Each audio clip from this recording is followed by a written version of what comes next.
Let's go! Let's go. What's going on, everybody? And welcome back to another episode of Don't do that. Don't Do That here on 16 TV. Right here on F It Fridays, y'all. F It Friday. F It Friday. So today, man, we got a hot one for you. I know you've probably seen the Cincinnati footage. Everybody's blowing it way out of proportion. We're going to talk about it. And of course they are. Fox always blows everything out of proportion. What do you mean? Instead of doing like regular research. In my opinion, and this is just IMO, you're blowing it out of proportion. The point that I'm going to make is the ass whooping that man took. He didn't take, he got. The ass whooping that man received was... We'll get into it. Yeah. We'll get into it. Yeah. So, but on another note, I mean, we do have a white Florida couple who racially threatens to lynch black man just for knocking on their door. Oh, boy. So you guys may have seen a viral video of a young black man, knocking on doors, but he was not a salesman. You may have seen a white man and a white woman chasing behind him, basically yelling racial slurs at him, talking about no soliciting and so on and so forth. Now, Now, Antavius Johnson, by the way, I had gotten this, is written by Zach Lindley. So, now Antavius Johnson, a black project manager in Florida, recently had an encounter with a white couple who definitely appeared to be the type to wish they could relive America's Grand Wizard Golden Age. Johnson said he knocked on the door of the couple's home near Orlando and found they were not up for company, at least none of the melanated persuasion. Now, Johnson did share a video on TikTok that did show the disgruntled Caucasian couple hurling threats and racist remarks at him as he did walk away towards another home in the neighborhood. The couple appeared to believe he was a salesman, as the white man followed him, can be heard saying no soliciting in between racial slurs and threats to hang him, of course. In reality, Johnson was going door to door, handing out materials to residents to inform them about utility upgrades that are happening in the area. So he wasn't soliciting, which the couple would have known if they let him get a word out. And in edgewise, instead of seeing a black man at their door and immediately fantasizing about stringing him up for simply existing in close proximity to the whites. The wife opened it, and I could tell immediately she was upset. Johnson explained on a GoFundMe page he set up because he's afraid to return to his job and needs to provide for his daughter. I politely said, "I'm sorry if this isn't a good time." That's when the man of the house reportedly came outside and immediately started hurling slurs at the black man who was just trying to do his job. Before I could even step off their porch, he started screaming the N-word at me, yelling, "Get off my property, get out of my neighborhood." Much of what Johnson recalled could be seen and heard plainly on the video. "Oh, he said he's recording," the white woman is heard saying. "That's right, report me."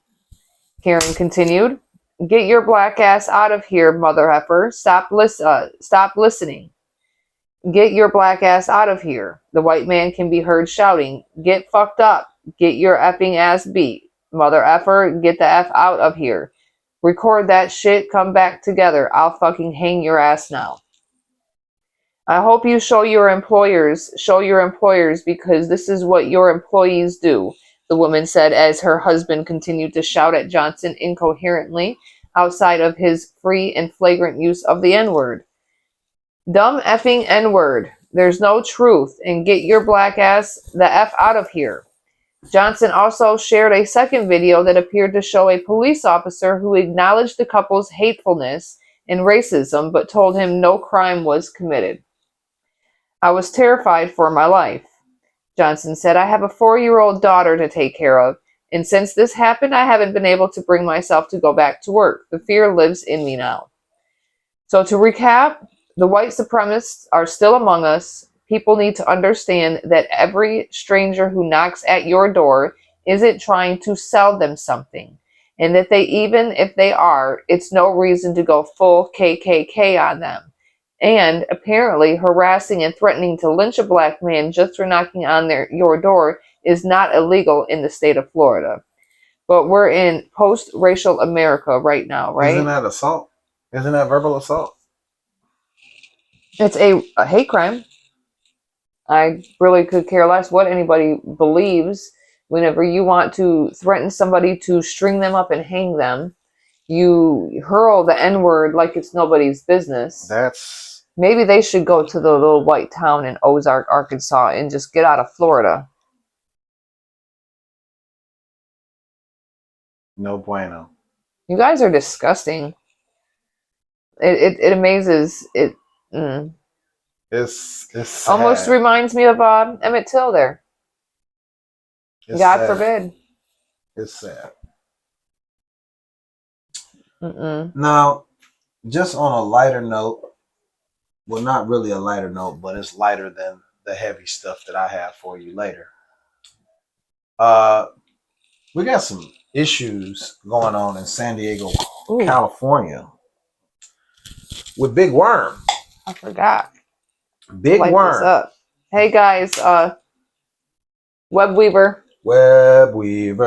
And it is watermelon Skittles with a Z. Skittles. All right, now Faison Love, you might know Faison Love as Big Worm. Big Worm faces assault charges in San Diego, California, after he was angry once a reservation that he reserved or he got from a third party was not being honored at the hotel. He became angry, agitated, and ripped the credit card reader off the wall, doing too much. That's why I paused for dramatic effect. Doing way too much. He ripped the credit card reader off the wall and threw it between two of the clerks. The female clerk, of course, says that he threw it at her. So they have determined that they have enough evidence to press charges. And Faison Love, aka Big Worm, affectionately known as Big Worm, will be going to court in January over this altercation. Wow.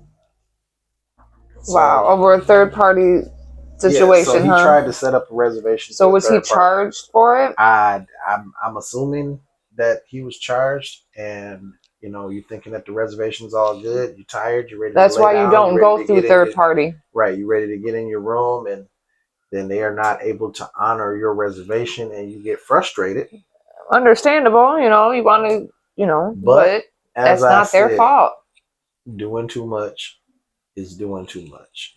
You are Faison Love. You have been in multiple films. You have money. Brush that off. And go about your business. Check your ego. Go find another room. All of this is just money out your pocket now. Yep. Now you're about to pay a good, decent amount of money because out your pocket now. What if that would have hit that young lady? Bruh. That would have been assault and battery. The lawsuit would have been because them credit card readers are kind. I mean, they're light, but they're still heavy for their size. Imagine the impact that could have done to that young lady. And Faison ain't no small dude, man. No, he ain't. Faison ain't no small dude. So yeah. Oh, damn it. Doing way too much.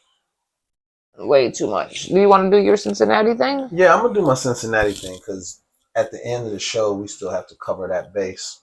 Yeah. So in Cincinnati, and I've got my opinions on it, so I will get to ranting just soon enough. All right, Cincinnati Brawl. There was an interview that I watched where there was a reporter from 12, channel 12 or news. I think this is Fox in 12. or I think it's in. I don't know. I think it's just I don't know if it's. I know it's in Cincinnati. I don't think it was Fox. I think it was just Cincinnati's local, Channel news 12. channel 12. And from what I saw, the interviewer, the newscaster, was talking to a councilwoman who tweeted after watching the full video. Oh, the full video, not the one that they want to show you on Fox, huh? Just the part where the man's getting beat up. So we got the stuff that happened before. All right, so the full video shows that the white Russian man, oh my Lord, slapped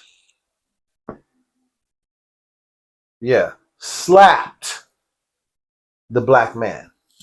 But wait, there's more. He slapped him? He slapped the dude, okay? Now, this is what I was saying on one of my videos that I did when I was like, black people don't just jump up and we don't just jump a white person. We don't just do that. You don't have to. Okay? We don't just do that. We're not regardless of the stereotype, we're not violent people to the point where we just gonna jump somebody for nothing. No, that didn't happen. So that's why I said, I wonder why this happened. At the Cincinnati Jazz Fest, you're having a good time. White man walks up to you. He's been drinking. His girl's been drinking. They talking their shit. They's doing what they do. And one thing leads to another. He talking his shit. You talking your shit. He slaps the black guy. But the black guy that he slapped didn't even react. He didn't react where his boy came from around the corner and he reacted. And then it got brutal. And all I'm going to say on that is keep your hands to yourself. Yeah. And this type of stuff won't happen. Keep your hands to yourself. Okay, yes, so the newscaster was asking the councilwoman, because the councilwoman went on Twitter and she said, after seeing the full footage, he got the beat down that he asked for. You don't ask your hands on people. So the newscaster kept badgering the councilwoman. Do you really think that someone deserves a beating like that? Do you really think that a councilwoman should tweet some? I know that everyone was thinking it, but do you think that a councilwoman should actually post that on social media? Yeah. Because you should keep your damn hands to yourself. And now you want to play victim. Not just that. Because you get your ass But at the end of the day, now is not the time to be professional. All right? You don't even hold your cops to a professional standard. Facts. So how dare you even think to expect them to have any kind of professionalism? He did too. He immediately told me. Pissed off watching this newscaster try and twist this councilwoman's words. Do you think you should step down for what you said? No. There are people that think, she told him, I'm not going anywhere. I have a right to my opinion. And she does. Yeah. And she does. Oh, it's such a big ass whooping when you see the white man getting stomped for slapping somebody and not keeping his hands to himself. But you know what that ass whooping looked like to me? It didn't look any worse than Rodney King. Oh, yeah. Yeah, right. It didn't look any worse than Robert Brooks. It didn't look any worse than what Emmett Till looked like when they pulled him out of the river. So what are we talking about here? But they trying to turn this into the, oh my God. Oh, it's so brutal. Keep your hands to yourself. Because people are not going to allow you to put their hands on their loved ones. They're not going to allow you to put their hands on their friends. I'm going to give you... Because obviously his friend knew that his friend was not the fighting kind. They didn't like altercation. Obviously, if needed, they'll add into it. But his friend did what his friend should have did. And that was have his back. Yeah. 100%. Yeah. That is a friend. Yeah. But you know what? You either pick or you choose. Do you want an ass whooping or do you want to be shot? Since apparently you guys get shot so much by black people. Pick one. You either get an ass whooping or you could have been shot. But instead they took the high road and you still have your life. So it says, who caused it? We just talked about it. Mm-hmm. If he would have kept his hands to himself, he would have got his ass whooped. It's pretty simple. You keep your hands to yourself, they keep their hands to themselves. So I want to bring back something that you might have. I want to rewind. Do everybody remember what happened on the boat? Do y'all remember when the white man started attacking the security guard, just beating him up, and people jumped off the boat to help the brother and started whooping their ass? That's what happened in a nutshell. That's what happens. Keep your hands to yourself.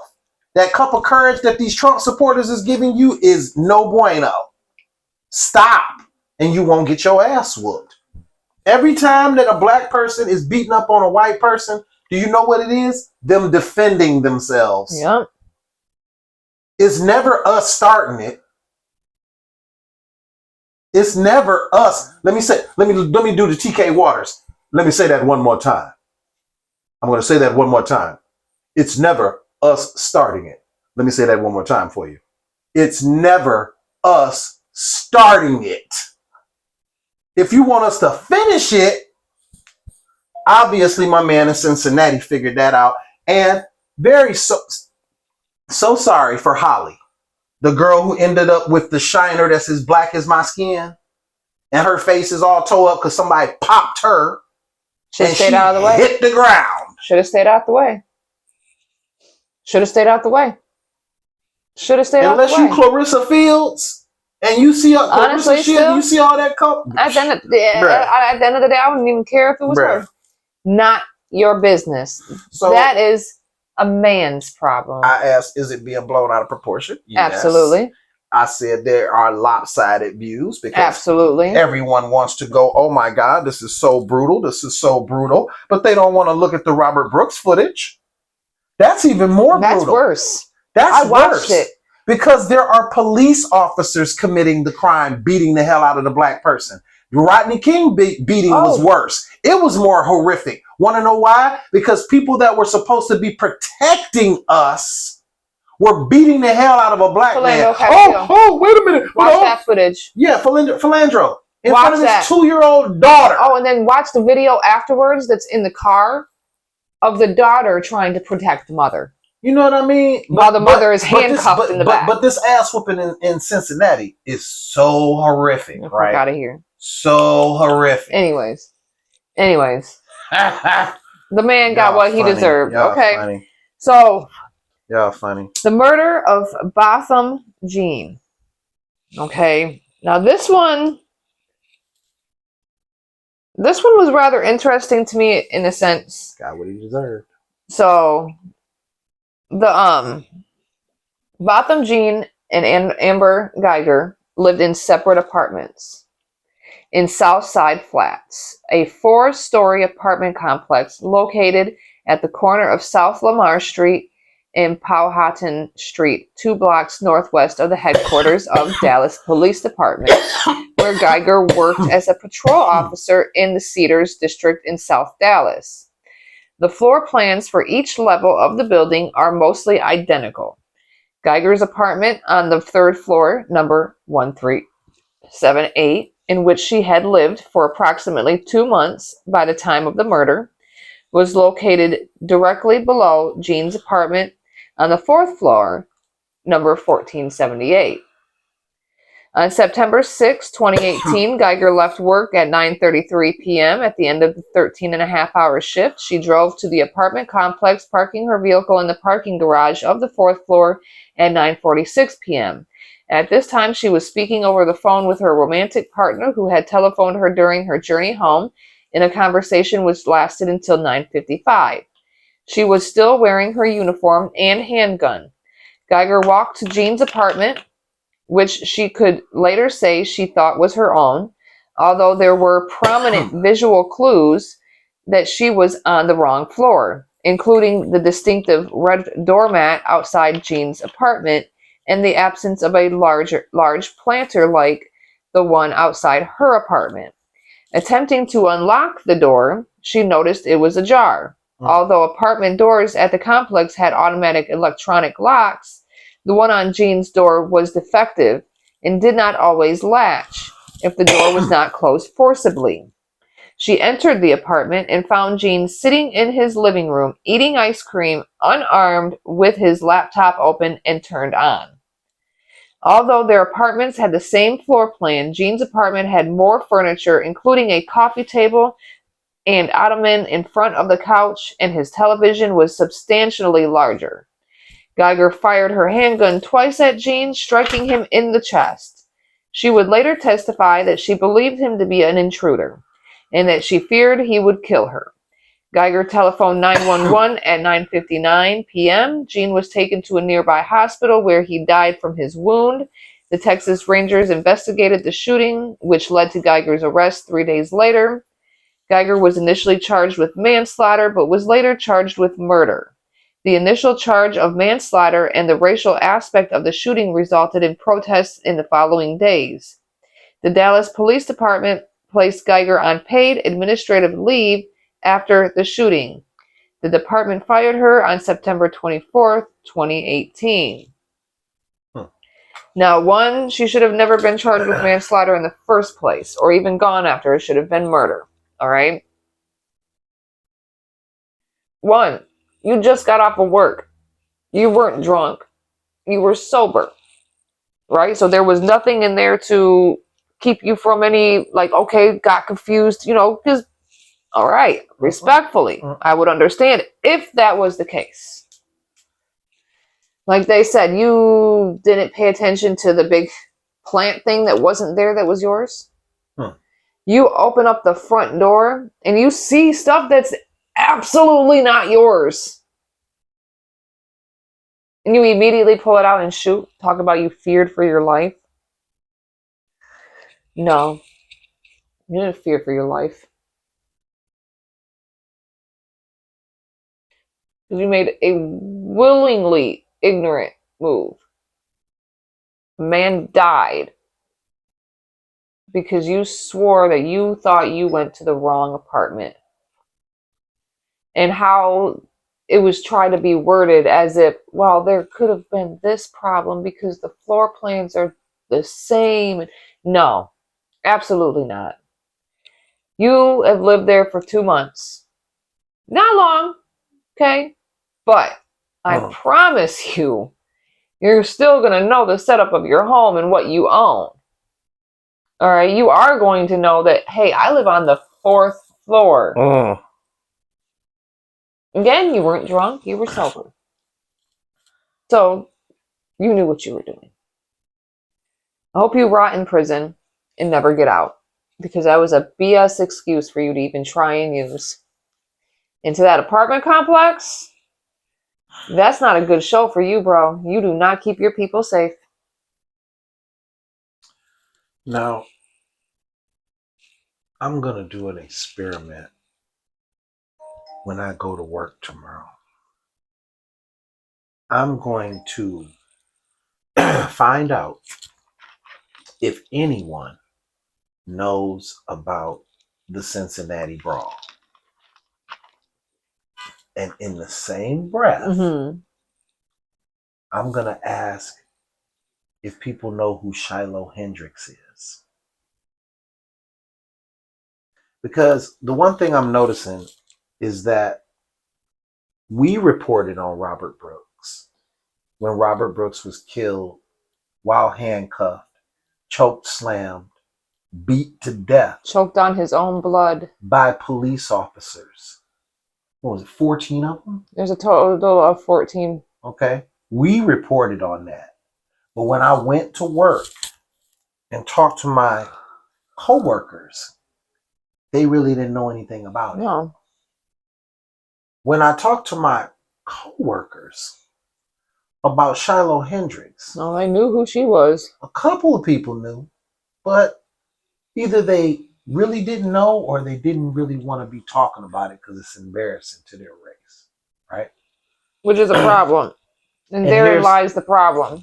And I wonder, I mean, because of how viral the video went, you know, a lot of people know about William McNeil. But here's the thing. How much coverage is the Cincinnati Brawl getting when it shows African Americans showing out, being in a bad light? And then how much footage does it get? Like somebody on YouTube said, they said, "Oh, that footage made black people look really bad."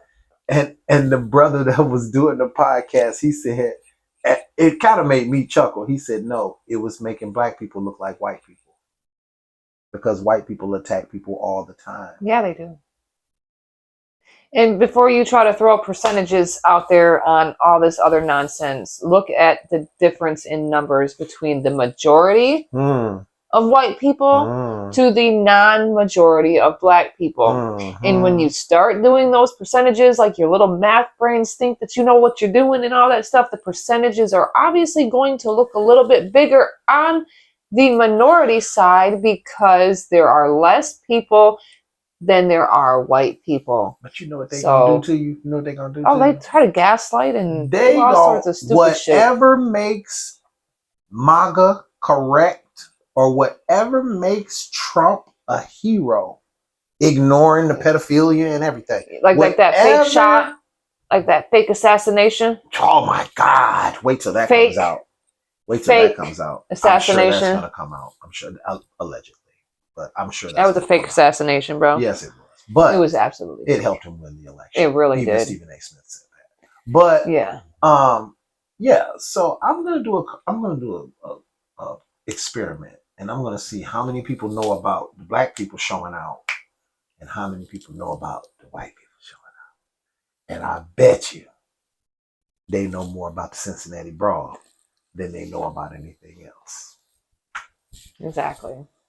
All right, guys, thank you again for coming out and showing out with us on this Epic Fridays. I hope you enjoy your weekend. We'll see you next time on Mad as Hell Monday. Like, comment, share, subscribe, get notified, and we'll see you on Monday. Pieces.